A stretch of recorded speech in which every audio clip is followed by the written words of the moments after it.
ازيكم عاملين ايه؟ في خناقه دايره بقالها سنين طويله ما بين فريقين، فريق منهم شايف ان الكافيين فوائده جباره، وفريق تاني شايف ان الكافيين فيه سم قاتل، وما بين دول ودول في ناس تالته شايفه انه ليه ما اخدش الفوائد وابعد عن الاضرار؟ عادي يعني. وعلشان كده بدأ يظهر السؤال، هو ايه الكميه المثاليه اللي اخدها من الكافيين تديني الفوائد وتبعدني عن الاضرار؟ ولسنين طويله السؤال ده حير العلماء، لغايه لما دلوقتي بقى في ابحاث بتطلع لنا ارقام محدده نقدر نعتمد عليها في تحديد الكميه المثاليه للكافيين، واللي بتختلف من شخص للتاني طبقا لعوامل محدده. بس في الفيديو ده انا مش جاي عشان خاطر اقول لك ارقام واسيبك، لو كملت الفيديو للاخر هتعرف ازاي تحسب الجرعه المثاليه ليك انت شخصيا، وبوعدك ان في نهايه الحلقه هتبقى خبير كافيين وتعرف تستفيد من قوته وفوائده وتبعد عن مخاطره.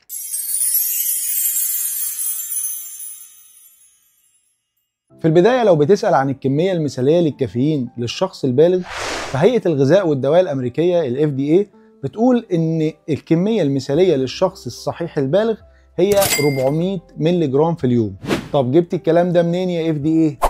ردوا علينا وقالوا إن في سنة 2015 في دراسة اتعملت في جامعة هارفارد، جمعوا فيها بيانات آلاف الناس اللي بيشربوا قهوة بشكل يومي، ولقوا إن اللي بيعدي 400 مللي جرام في اليوم من الكافيين غالبا بتحصل له مشاكل صحيه. مش بس كده، باحثين في عياده مايو كلينيك، ودي بتعتبر من اكبر واشهر المؤسسات الطبيه في العالم، حللوا بيانات الاف الاشخاص اللي بيتناولوا الكافيين بشكل يومي برضه، ولقوا ان الناس اللي الجرعات بتاعتهم عاليه في الكافيين وبتوصل ل 600 مللي جرام في اليوم ممكن تسبب مشاكل خطيره على القلب والجهاز الهضمي واضطرابات النوم، وده طبعا اللي ذكرناه في الحلقه اللي فاتت، هسيب لك اللينك بتاعها لو ما اتفرجتش عليها. وهنا في سؤال طبعا لازم يدور في دماغك، ايوه يعني ال 400 مللي جرام دول يطلعوا قد ايه؟ بص يا سيدي، لو انت بتشرب قهوه تركي فاحب اقول لك ان فنجان القهوه التركي بيكون فيه من 100 ل 120 مللي جرام كافيين، اما لو بتشرب اسبريسو فالسنجل شوت بيكون فيه حوالي 80 مللي جرام من الكافيين. الكولا كمان بيبقى فيها نسبه كافيين، الكانه الواحده ممكن يكون فيها 40 مللي جرام كافيين. مش بس كده، مشروبات الطاقه كمان فيها نسبه كافيين عاليه بتوصل من 80 ل 120 مللي جرام على حسب النوع وعلى حسب الحجم. واخر حاجه صديقي اللي ماسك كوبايه الشاي بالنعناع، عاوز اقول لك ان كوبايه الشاي ديت بيكون فيها كافيين من 40 ل 70 مللي جرام، على حسب بقى بتشربه خفيف سكر بره ولا تقيل سكر زياده. بس خد بالك الارقام دي متوسطه لانها بتختلف على حسب نوع البن وطريقه تحميصه والحجم بتاع الكوبايه اللي انت هتشرب فيها، لكن اللي عايز اكد لك عليه ان ال 400 مللي جرام دول مش رقم ضخم.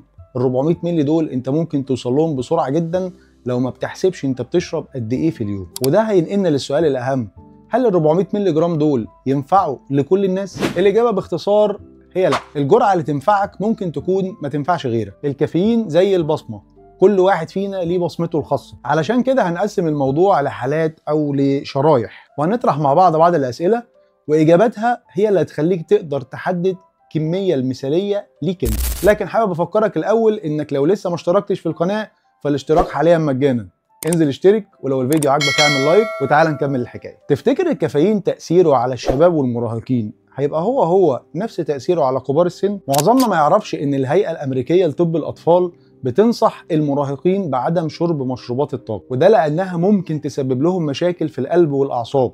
وده ليه؟ لان في الوقت ده جسم المراهق لسه بينمو وجهازه العصبي لسه بيتكون وبيكون حساس جدا للكافيين. يبقى كده عرفنا ان اول عامل هيفرق معانا في تحديد الكميه المثاليه هو عامل السن. طيب هل لو انت اقل من 18 سنه ما ينفعش تستخدم الكافيين؟ خليني اقول لك ان الهيئه الامريكيه لطب الاطفال برضو بتوضح ان الجرعه المثاليه للناس اللي عمرهم من 12 ل 18 سنه هي 100 مللي جرام كافيين كحد اقصى في اليوم، يعني فنجان قهوه تركي. اما الاطفال اللي سنهم اقل من 12 سنه فبتحدد لهم كميه 0 مللي جرام كافيين في اليوم، يعني ممنوع الاطفال 12 سنه واقل يشربوا كافيين في اليوم، وده لتجنب تاثيرها السلبي على نموهم العصبي والصحي. ومش بس كده، تخيل معايا ان في اتنين، واحد وزنه 50 كيلو وواحد وزنه 90 كيلو، الاتنين شربوا كوبايه قهوه. تفتكر هل تاثير الكافيين على ابو 50 كيلو هيبقى هو نفس التاثير على ابو 90 كيلو؟ في الحقيقه الاجابه برضو لا.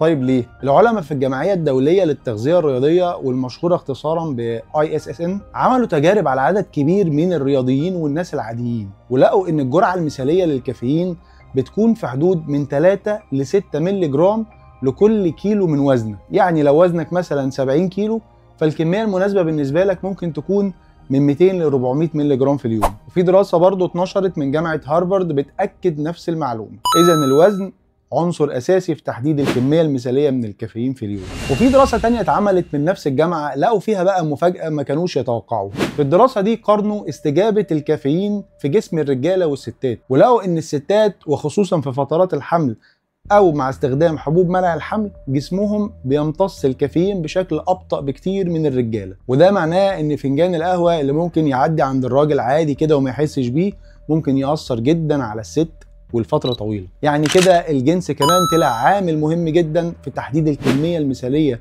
اللي تشربها من الكافيين في اليوم. وعلشان كده في مؤسسات طبية بتنصح الستات الحوامل تحديدا بانهم ما يتناولوش ازيد من 200 مللي جرام في اليوم من الكافيين، وده لان الكافيين بيعدي من المشيمة وبيوصل للبيبي، واللي بدوره ممكن يأثر على نموه او تكوين جهازه العصبي. اما الرجالة فالتمثيل عندهم غالبا بيكون اسرع، لكن ده مش معناه انهم دايما في الامان، لان الكافيين مش بيمشي بنفس الطريقه في كل جسم. يعني مثلا لو عندك مشاكل في القلب زي ضربات قلب سريعه او عندك ضغط عالي مزمن، فحتى الكميات الصغيره من الكافيين ممكن تكون غلط عليك. ولو بتعاني من ارتجاع في المريء او قولون عصبي، فعاوز اقول لك ان القهوه ساعات بتكون عامل محفز في زياده الاعراض دي. حتى الادويه كمان ليها دور في الموضوع ده. في ادويه قلب او مضادات اكتئاب بتتفاعل مع الكافيين وممكن برضو تعمل مشاكل. يعني ببساطه الجرعه المثاليه مش مرتبطه بس بوزنك او سنك، لا دي كمان جنسك وحالتك الصحيه والادويه اللي بتاخدها. وهنا بقى تيجي الاجابه على السؤال الكبير اللي طرحناه، وهو امال ايه الجرعه المثاليه ليك انت شخصيا؟ تعال بقى اقول لك على الزتونه اللي هتخليك خبير في الكافيين. اول حاجه، لو سنك فوق ال 18 سنه وما عندكش مشاكل صحيه من اللي احنا ذكرناها، فاول حاجه هتعملها انك تشوف وزنك قد ايه. اضرب وزنك في 3 عشان تعرف الحد الادنى من الكافيين اللي ممكن تشربه في اليوم، واضربه في 6 عشان تعرف الحد الاقصى اللي تقدر تشربه في اليوم. وهتبدا من الحد الادنى. يعني لو انت مثلا وزنك 70 كيلو هتبدا من 200 مللي جرام كافيين في اليوم. لو لقيت نفسك خدت الفايده الكامله بتاعتك، مفيش توتر، مفيش مشاكل من اللي قلناها، قدرت تنام بالليل كويس، في الحاله دي هتبقى دي الكميه المناسبه بالنسبه لك. لو حسيت انك ما خدتش الكميه المناسبه بالنسبه لك او الفايده اللي انت منتظرها، فهتزود الكميه تدريجي في اليوم اللي بعده. كل ما هتلاقي نفسك مرتاح زود الكميه شويه لغايه ما توصل للسويت سبوت، المنطقه اللي انت شايف انك شربت فيها فنجان القهوه وخدت منه اللي انت عايزه بالظبط. لكن حاول دايما انك انت تكون حوالين ال 400 مللي جرام بقدر الامكان، ما تزيدش عنه. تاني حاجه واللي ما تقلش اهميه عن اول حاجه، وهي انك تظبط مواعيدك. يعني بلاش قهوه على غيار الريق، وبلاش قهوه قبل النوم بفتره اقل من 5 ساعات. واخر حاجه عايزك تعرفها ان الكافيين مش زي النوتة الموسيقيه ليها لحن واحد ثابت، هو اشبه بالاوكلايزر، لو ظبطته هتسمع احلى سيمفونيه وطاقه وتركيز، ولو لخبطته هتلاقي نفسك في دوشه وصداع. عاوز اقول لكم ان في الفيديو اللي جاي ان شاء الله هنبدا مع بعض رحله جديده ممكن تكون مختلفه عن الحاجات اللي عملناها قبل كده، محتاج فيها دعمكم جدا، لكن برضو بوعدكم ان هيكون فيها فايده قويه جدا ومعلومات ناس كتير جدا محتاجاها، وانا من الناس دي على فكره. في النهايه ما تنسوش لو عجبكم الفيديو تدوسوا لايك، تعملوا اشتراك في القناه، تفعلوا زر الجرس عشان خاطر توصلكم اشعارات بالفيديوهات الجديده ان شاء الله. سلام.